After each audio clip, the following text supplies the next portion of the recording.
Okay, everybody. So I'm here again with Minyoung Sohn. He goes by Min. I just call him Min. But just to give you a quick background, he, for those of you who didn't see the first video, he worked for 10 years at Janus, a big financial investment company, managing a lot of money in mutual funds, and then started his own financial firm called ArrowMark Partners. He did another decade there, and then recently retired from that firm. And so I guess the first question is, what's been the biggest change in your life, the biggest surprise? Because you've been busy from elementary school, high school, college, 10 years at Janus, 10 years at ArrowMark, and then all of a sudden you have, this is a whole new life, free time. Yeah. And again, first, thank you, Mario. Again, sure. I so appreciate you taking time to interview me and share my story with your platform. Yeah. And I think I love the way you talk about kind of time and where I'm in my life. And I'm going to turn, actually I did turn 44 years old, and so hopefully I'm halfway through a long life. But with that, you're right, I've spent 10 years working at a great money management firm here called Janus, now Janus Henderson. And then 10 years working at a firm that I helped co-found called ArrowMark. And so with that, I'm thinking I'm halfway through. I have 20 years of productive experience in my trade, and how do I think about the next 20, 30 years of my life, or however long I'm hopefully blessed to live to really make a big impact. And so with that, I think a lot about how precious time is. And I think I gave you this riddle when we're eating. Do you know how many numbers or how many hours there are in a year? It's not a lot. You know, you see on your iPhone 24 times 365, it's 8,760. Right. And so as I am thinking about what to do next, I think the biggest thing that I'm really trying to appreciate is how valuable time is. Because right now at this juncture, not only is it important that I put a lot of time and energy into starting this new company I want to do, but it's also the very amount of time that's so important to my kids who are entering their teenage years. And so I have to come up with something where time does not force me to choose one or the other, because I'll fail. And so that's one of the biggest surprises, is thinking really almost metaphysically about things. Right. Yeah, so it's a whole new life. I think time, especially as life goes on, time becomes more valuable than anything, because you can't replace it. So you never get it back. No. Yeah. So it's I'm glad this is great. You're going to have a great future with being able to pursue many interests. One thing you're going to be doing in a couple weeks, you're going to be going to Vietnam, and if you could refresh me,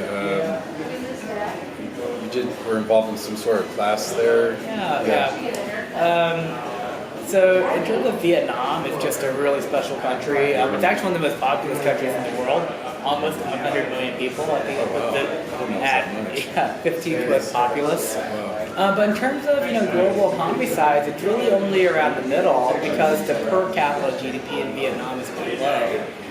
And I think of it as a number of reasons, and one reason is because Vietnam was a colony of Britain and France, and so in terms of European colonialism, that really impacted their ability to grow as a country. And then, it's kind of great injustice. They fought the American War. We call it the Vietnam War. They called it the Vietnam War.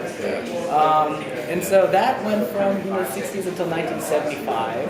And then after they're done with us, they have to make a choice, an economic system to go to. So the first world is not friendly. So they went to the Soviet sphere, which collapsed in the 80s. And then as they're rebuilding again, they got taken out by the Asian financial crisis of 1997. So what's really amazing is that at this juncture in 2019, we're about 22 years after that financial crisis, meaning the kids who are graduating college this year, they're born in the year of the crisis. And so kids every year from, what they will know now is nothing but very strong economic growth, because Vietnam has been the fastest growing GDP the last 20 years. And so there's a lot of opportunity to help out a country like that. And one organization that's been tremendous in doing that is called REI, Resource Exchange International, out of Colorado Springs. And these guys have been sending professionals to Vietnam since 1992. Oh wow! Over 1,400 professionals, 600 trips. They're doing in areas like in medicine, agricultural science, social science. Now I'm so honored to be part of the business and finance team. And really, we're going over there to help impart some of these higher intangible skills, business knowledge, business soft skills, in addition to the fine school training that they have already. And so this was my second trip. My first trip was back in April of this year, and now I'm having to go back for a second time. So my class actually is going to be social networking for business, believe it or not. And so I'm going to try to put together a little course, talk about LinkedIn and how best to use that, you can really use LinkedIn to do things like maximize digital for you. And I'm still working on this curriculum. But it's going to be, for me, it's just an opportunity to give back more way. Like, I want them to know that, me, like, from America, like, I want them to do well. Personally, I feel tremendous guilt that will happen the way it did. And actually, I feel most people, Americans feel that way. And so for me, I feel like a small part to be part of this kind of international relations effort at the very highest level. But more fundamentally, these kids, I see my parents as young adults who wanted and needed an opportunity. Obviously, they came to America. But that's why I'm there. It's just going to be a great way to think really big. Right. Well, that's and awesome. Help people at a very personal level. Yeah, and as long as we're talking about helping people like that at a personal level, we had chatted about financial literacy. Yeah. And not to get off that topic with Vietnam, but overall, everyone in the world should know financial literacy. Yeah, totally. And so many people live on debt. And well, first, before I guess I'm starting to get away from that. Did you want to mention more about Vietnam or? Yeah, I'll put in a plug for it, which is the program is always looking for. They call it noble-minded. So noble-minded. I'm actually embarrassed to even think that they think of me as being noble, but. For noble-minded people, noble-hearted people who want to help these college kids get to the next level in terms of economic development. The whole idea is to turbocharge a generation of professional knowledge into this country. And if you think about human capital, where we're going, the vibrance of the market, it's a huge opportunity. But over time, like if people are interested in learning more how they can participate in some of these trips, I'd be happy to get you connected into someone at REI. We'll have to put the link to that in the video description.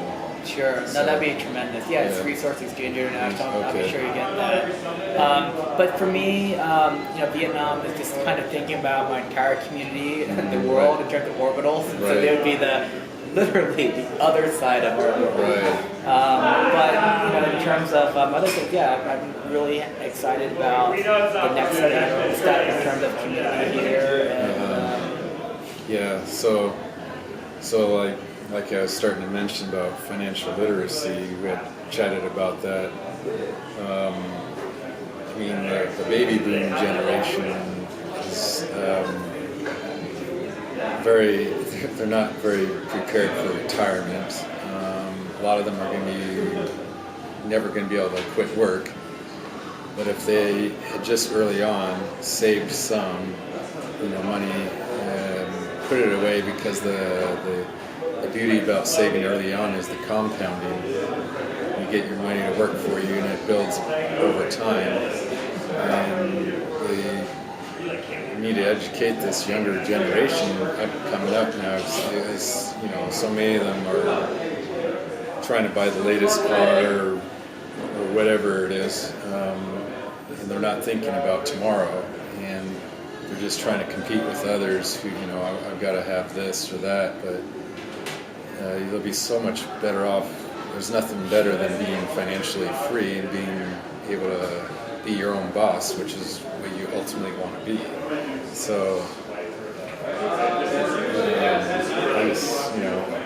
100% with you, and this message that you champion, financial literacy, is important, and it inspired me to make my own videos. That's why we're here, financial literacy, among other things.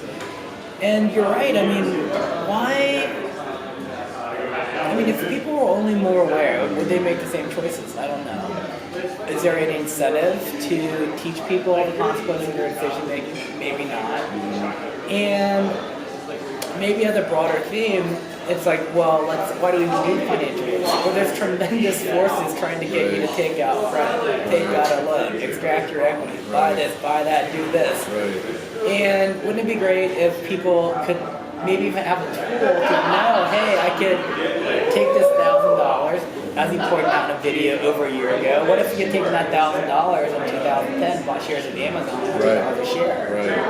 Wouldn't that be pretty? Because today, Amazon peaked above $2,000 not too long ago. You could have made 20 times your money. Versus that, dinner and dinner out you went out to. Because I like to say that $100 dinner really cost you $2,000 in potential earnings. So. And maybe you believe it, maybe you don't. But wouldn't it be great though if someone actually had the freedom to think that way? And financial literacy is a big part there. But I'm talking to friends, and it's not just investing. There's also a tremendous amount of problems around insurance and whatever else. There's a lot of need, and it's not just financial literacy. You can imagine it's any number of types of literacy. It's about skills, it's about credentialization. It's really about how much time and energy and effort and risk do I have to put into my own life to be able to make median household income. And to your point about baby boom and retirement and just, there's so much anxiety right now because they didn't save. Maybe it's too late. Do you jump in now with the stock market where it is? I mean, these cause emotional anxieties that have, I think, it's led to this unhealthiness in our environment. And you don't have to think when you're young. You don't have to think, I've got to save this much. Anything's better than nothing. That is true. Anything is better than nothing, isn't it? Because a lot of the baby boomers save nothing. But I also like to say, buy what you need, not what you want. Just especially when you're younger, you buy what you need. And then if you're only buying what you need, you're going to be able to save. It'll be automatic. So, and then again, don't compete with others for the nicest things. Don't keep up with the Joneses. And now it's not just keeping up with the Joneses; it's trying to outdo the Joneses. You gotta out Instagram. Out Instagram. So, but the feeling of being financially secure is better than anything. So, and we talk about again, if you are secure and you enjoy freedom, and it doesn't have to be the freedom to go to a shopping spree every weekend, but it's a freedom to live your life free of worry. I think a lot of us have probably some of the same dreams. You want to have a nice home. If your kids, want to go higher education or another route, maybe you want to fund a new startup for them. There are so many reasons where we do need to work to save and invest and create. But once you're at that point, what a great spot to be in. Right. Yeah. So it's, I think we have some scary times ahead because, I think, so many people are ill prepared at the same time with so many people coming up to retirement age. I don't know, it's going to be interesting to see how this all plans out. But also I like to say, live below your means. If you can afford this much of a car, buy this much of a car, spend less, live below your means, and you always want to have that cushion, because too many people are living beyond their means. I mean, it's just... What I would love to do, Mario, is in some iteration of this company I'll put together, when it wouldn't be great if we had the visualization technology where this much that you save in your car, maybe it was $10,000, and show that $10,000 every year compounded Right. over 20 years, Yeah. $1 million. Yeah, right. And you know how else you can save $10,000? What if you had a roommate instead of living by yourself Sure. in an $1,800 apartment? You Sure. had a roommate and split it. Yeah. Onesies, and you went $900 each. Right. That $1,000 a month is $12,000. Now, also with your car and your apartment, you're saving $20,000 a year, and now you have Yeah. $2 million. Right. And that's the power of compounding. And maybe Right. there are ways that we can visually show them how to compound, and Yeah. also teach them ways to do that.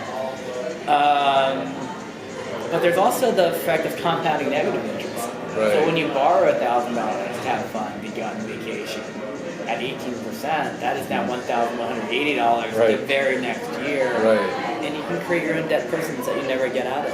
Right. So I think this need for financial literacy is not just in the day-to-day, but there are also much larger financial decisions that people make that we pay for. You know, in terms of student loans, I know people ever actually taught about being able to pay them back. Yeah. And so I think there should be some sort of screening. it breaks my heart. dude. Like, I mean, yeah. You should have to take a test or something. They should explain. They should show you examples. This is what's going to happen when you borrow this much money, and this is what you're going to owe.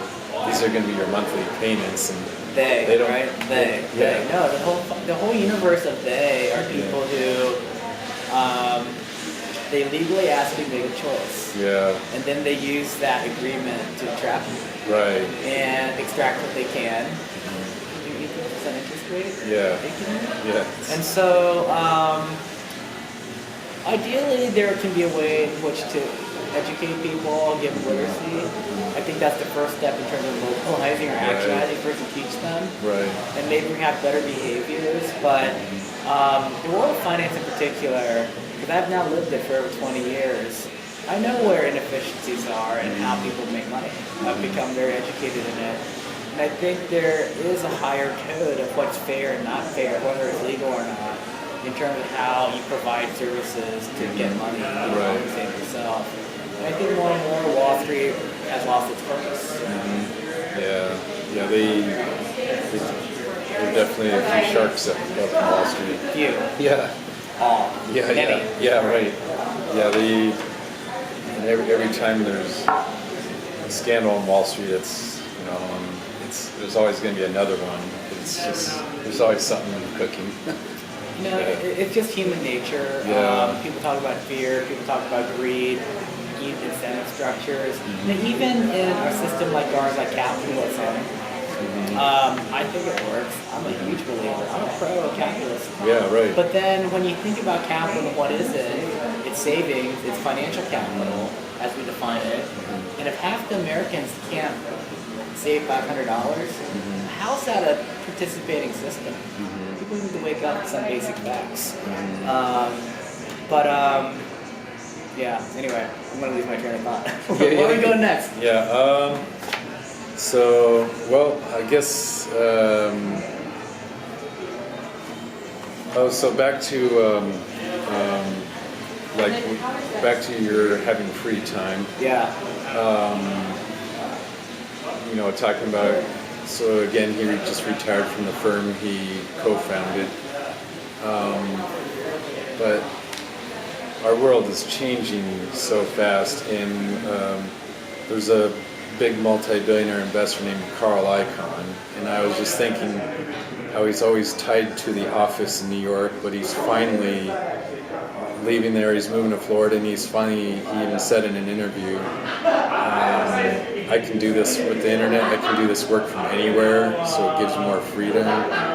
So, trying to figure out, I know you're going to you're talking about starting a new venture. But I guess I'd ask, what do you think? Did you ever feel trapped in the office, in all those years at ArrowMark? Did you get to the point where you're like, we have this big wide world to explore. Did you ever feel trapped or in the office? I want to be free. I want more control over my time. I be very precise in how I felt. I love working in the office because sometimes if you're a craftsman at what you do, and for me, I feel like investing, stock picking, making a model, financial model in Excel, that's my craft. Kind of taking all the complexities of trying to understand a public company, looking at 10Ks, like hand coding financial figures, reading earnings transcripts, like that's what I do and what I love. Like I love being in the office for that, and to talk with people about stocks and investing and strategies. Like that's my passion. You kind of have to be in the office. Right. But there is kind of a broader sense of like, what's the mission, like what's the purpose, and as much as I love recommending people buy Best Buy in silver. I should be doing this, but I'm not working right now. Best Buy, okay? There are reasons. I know that's a competitor. I love Costco too. No, that's cool. But Costco is like 27 PE. Yeah, right. Exactly. Yeah, so they've had a good run. But it's a membership model. Yeah. I believe in it. Okay. Yeah. Total aside again. Where were we again? So you started talking about Best Buy, silver,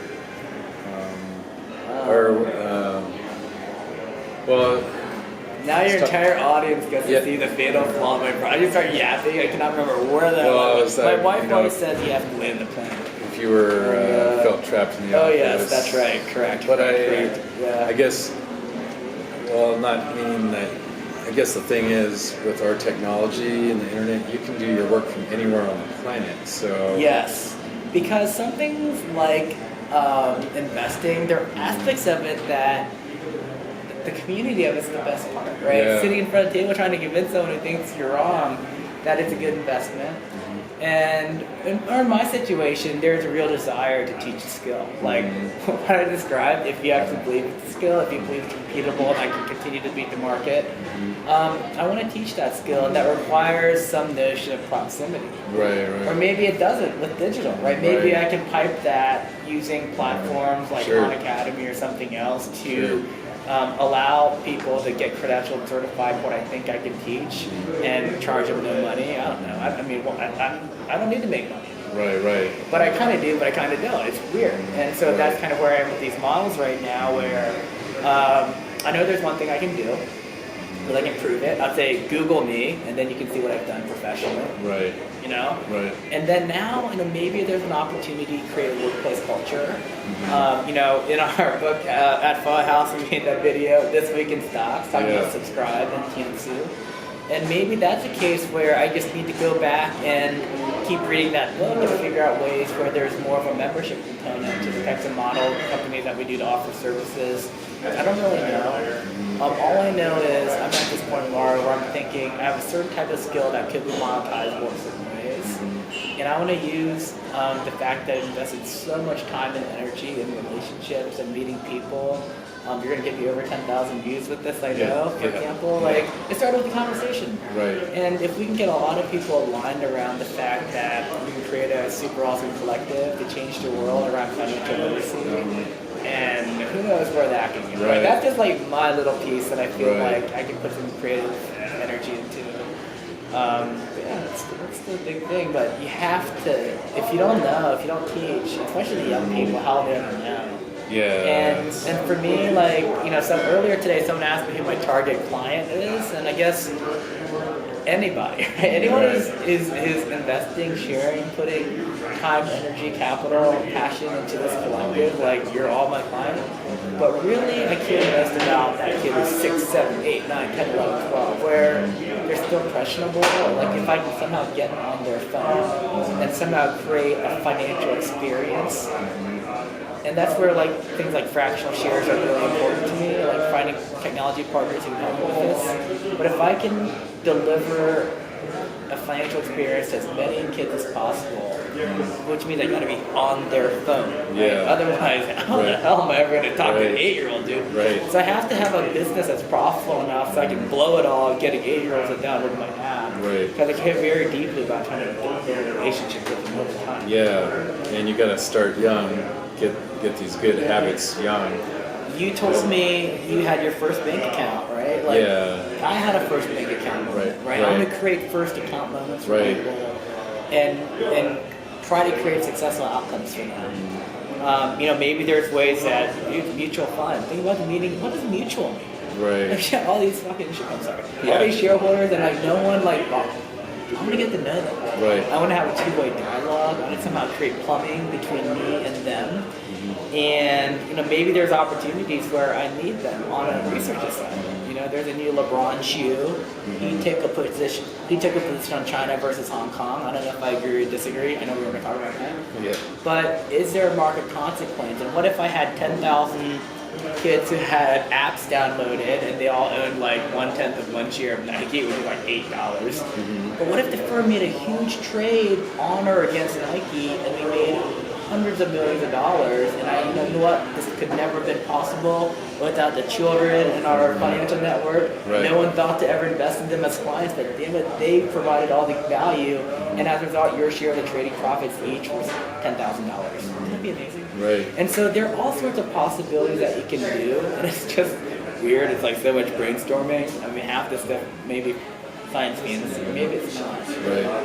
And so that's kind of where I am, and a big part of that is time, because I have to figure out how do you get people to, because the people who can solve this problem are people who know what they're doing. Right. People who know what they're doing are getting paid for their time. Right. In some way they need them to donate their time to something like this. So time is maybe the biggest surprise element, but it shouldn't have been. Right. So, actually, I just thought of what I was going to ask you next. Oh, good. Yeah, we're like a terrible combo.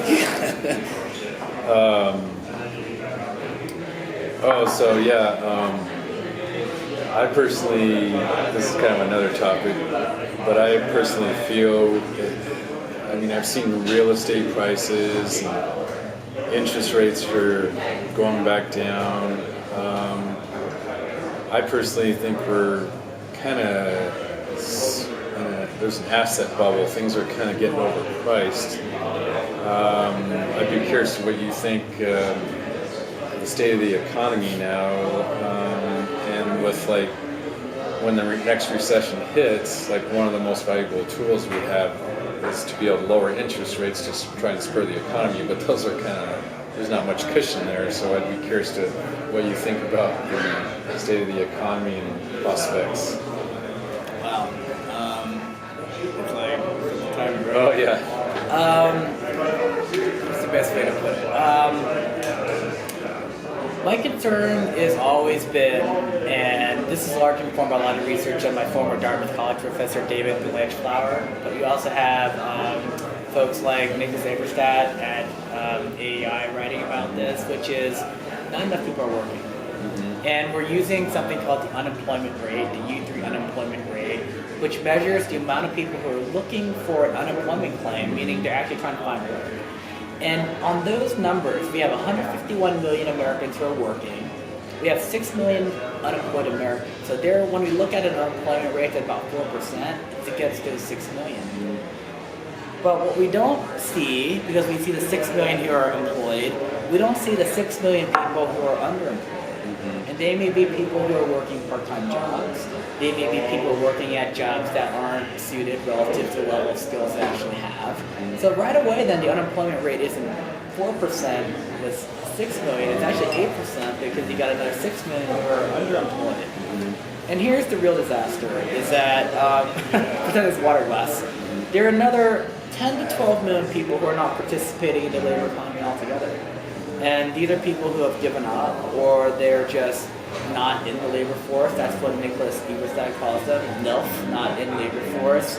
So the reality of the situation, Mario, is that we've got 6 million unemployed, 6 million underemployed, 10 to 12 million people who are not even in the labor force. They're like not participating in life. We talk about like depression, suicide, addiction. This is a morass of despair. Yeah. So the problem, as I see it, is that this is a true reality. We're patting ourselves in the back because we think we're good. Best economy ever. Yeah. Dude, reality is America is so freaking awesome. As long as we're not in World War III or having a financial crisis, we're going to grow. That's the reality. To grow, you don't get credit for that. All right, that's basically it. And so then the problem is interest rates, which 1982 used to be at about teens, is now at 0. And in fact, Japan, Negative. out Europe. And so because of that, we look at our interest rates going to zero. It's like we're better. It's like, you know what I mean? It's like you shoot like 50%, but like someone shoots 30%. And you're like, I'm better than well, you shot 50%. You know what I mean? Like this is a terrible situation. So the reason why I'm worried, Mario, is that we're constantly playing games with interest rate, taking territory, in part because of this economic reality. We got trade war, don't forget trade war. Right. We got a political system of arguable, screwed upness. And so I would argue these things with stock market are at an all-time high, where most stocks are trading at least 20% below where they were before the trade war, meaning it's only the biggest stocks that are making it. And so you've seen Jaws, right? The scene where like the ship's going down, and like rats climbing to the end, like wherever I can get a spot, that's the stock market right now. Don't be fooled. So I did a quick thing on why you should buy silver. I think maybe one of these days we can do something on that. But that's what I would do. Buy silver. Essentially what we have is a situation where there's a real economy and then there's Wall Street, asset prices. Right. Why did a hotel that was worth $100 billion suddenly sell for $200 billion? Well, dipshit, it's because the cost of finance went from 10% to zero. It's worth anything now, right? That's the fantasy we play in. And I know I like over cartoon that, but dude, it breaks my heart because there's so many people who are just trying to work, trying to save. They sock their money away. They think they're doing the right thing, and from a long-term perspective, they are. They deserve so much better. Because imagine you try to save, and it just so happens, age 60, right before you're supposed to retire, the market takes a 50% digger. Right. I know that's happened to people. Yeah. And in fact, more and more, how I connect with people sometimes, Mario? I because I know my economic history, and everyone should know their history, and I think you'll agree with that.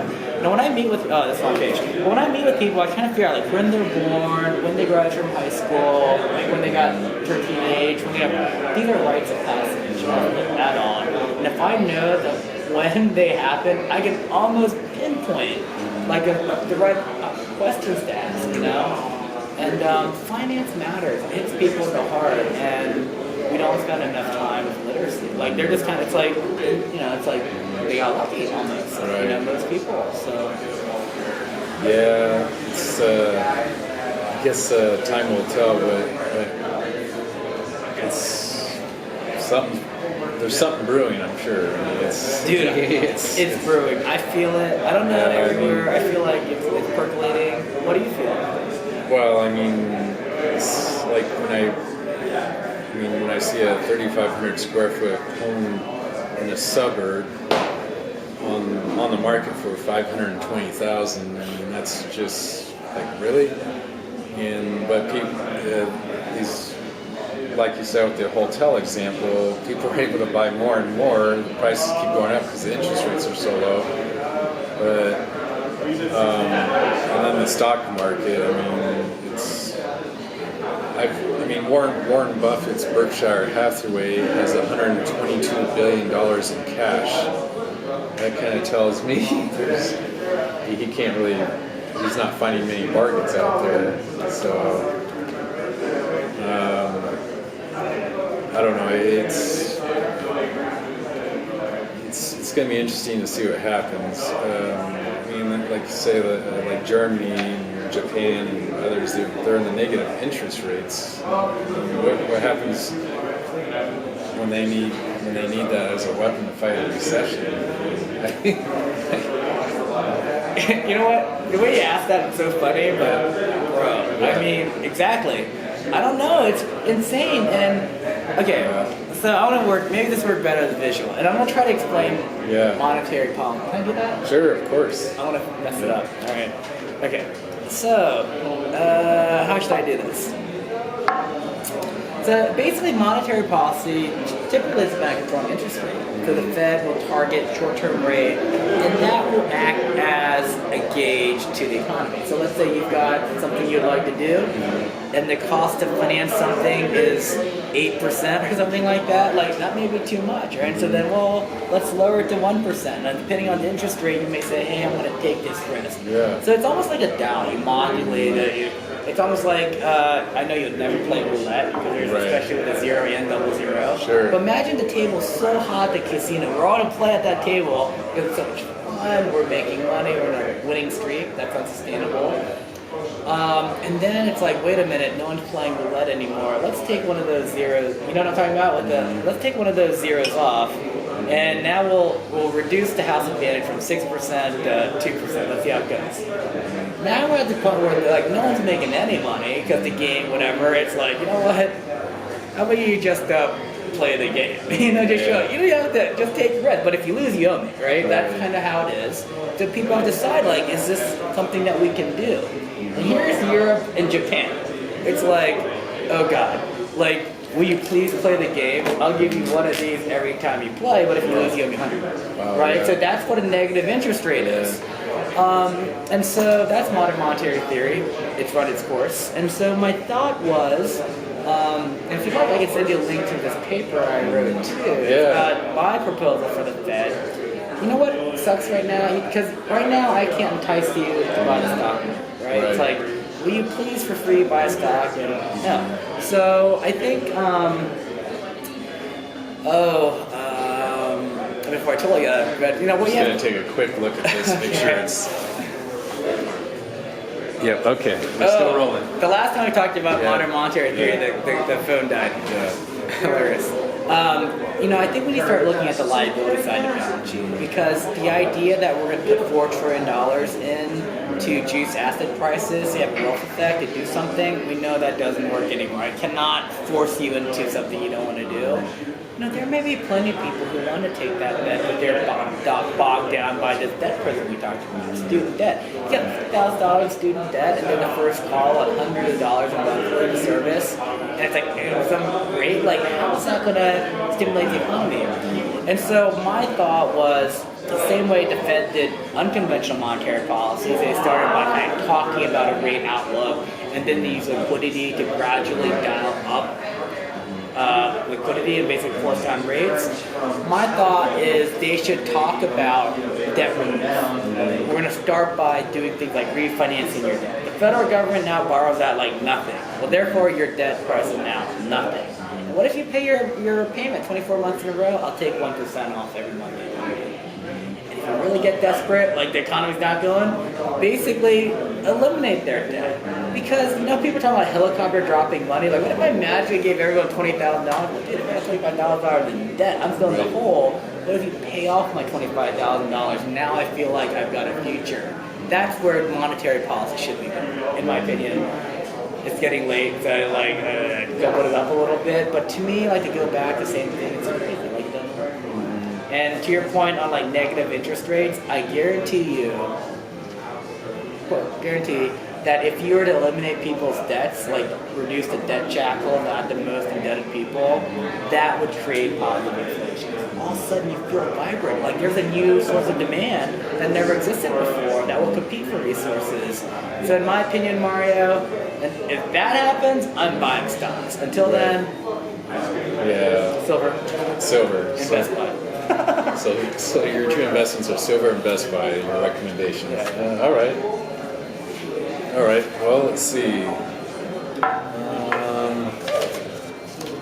Pretty sure. See, I don't know how I tested the camera. I went to 38 earlier, so I'm not sure how long it will last.